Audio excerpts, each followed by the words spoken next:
Il naît en 1918 à Zanzibar, au cœur d'un monde en mutation, sous le nom de Said Omar Abdallah Mwinyi Baraka. Orphelin dès son plus jeune âge, élevé entre Zanzibar, Mbeni et Nsujini, Mwinyi Baraka est façonné par un double héritage, celui de l'érudition islamique et celui de l'ouverture à la modernité. Dès le Chioni, il se distingue. Très tôt, il franchit les portes de l'école laïque coloniale, où il obtient un diplôme rare pour un musulman de son époque. Un pas de plus vers le monde. Il poursuit son chemin vers Makerere, puis Oxford et la Sorbonne, polyglotte, infatigable apprenant. Il y étudie le fiqh, la pédagogie, la philosophie, le droit comparé, l'arabe, la biologie. Sa quête de savoir ne connaît ni frontières, ni limite d'âge. Au fil de ses voyages, il enseigne, prêche, conseille, inspire. À Beit Khas, il forme Ali Hassan Mwinyi, futur président de Tanzanie.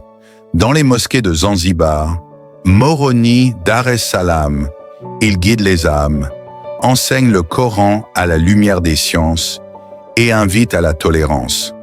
Mwinyi Baraka, c'est aussi le diplomate. En 1976, il entre aux Nations Unies en tant que premier ambassadeur des Comores, défendant une nation composée de 4 îles. Il sillonne les arènes de l'Organisation de la coopération islamique, de la Ligue arabe, milite pour l'unité, le dialogue, le développement. Il fut conseiller de président, membre du Parlement tanzanien, homme de foi et de pensée, pont entre les mondes africains, arabes et occidentaux. En 1988, après une dernière darsa à Ribatu, Mwinyi Baraka tire sa révérence à l'âge de 70 ans. Il repose à Nsujini, auprès des siens, mais son souffle continue d'inspirer.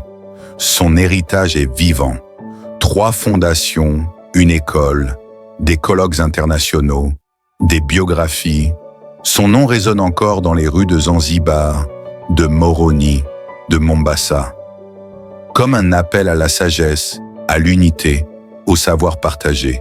Mwinyi Baraka, c'est la preuve qu'on peut allier la foi et la raison, la tradition et le progrès, l'humilité et la grandeur. Il est l'âme savante d'un archipel, l'intellect en prière d'une Afrique en devenir, le témoin d'un islam éclairé. Et dans chaque esprit qu'il a éveillé, vit encore la bénédiction de son nom.